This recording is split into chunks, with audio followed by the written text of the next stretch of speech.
Tesla EVs, even mildly damaged, are being written off by insurance companies. Insurers are increasingly concluding that a broken Tesla is too expensive to fix. You always wonder about this. A lot of people ask me that. They go, what about when you got to replace the battery? I'm talking people who have never had an electric vehicle. And I sit there and say to myself, I'll never have this thing long enough to answer your question. Mm-hmm.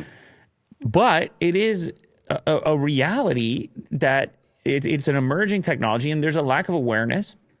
And it doesn't start and end with the customer. It also goes into the repair segment. It goes into the insurance companies. And there's added complexity there. And maybe people are actually, in some cases, paying more for an equivalent value electric vehicle because insurance companies are noticing that in a lot of cases, the quotes they're getting to repair these things is not worth it. Mm-hmm. And they're saying, okay, we just end up replacing it. Well, what happens in general if you end up replacing a lot of these is people got to pay more. This was such an issue that it actually convinced Tesla to get into the insurance business as well on their own accord. And it also helped them sort of extract some information about where they could make improvements to their designs to help avoid complete write-offs for which could be considered minor kind of damages. Mm-hmm. Now, obviously, you're always going to have a write-off possible type of collision. Like, those are going to exist. But Elon, I guess, on a recent call went so far as to say, like, they could redesign clips and attachment points for different bumpers and things because when you start looking at replacement, it's not just the cost of the part, it's also the complexity of the work. Mm-hmm.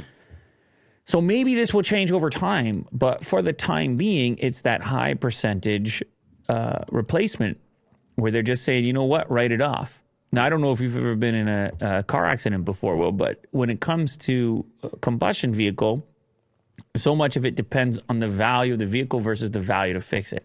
Mm-hmm. And in most cases with these Tesla vehicles from this report, they might have had less than 10,000 kilometers or 10,000 miles on them, mm-hmm. which normally you would think, well, that's worth repairing. Because if I just go on a used market and look at the prices on like that, that's not going to be cheap to replace. But do you think eventually it'll come down in repair costs after finding out like a way to kind of fix it more efficiently? Just like combustion cars, right?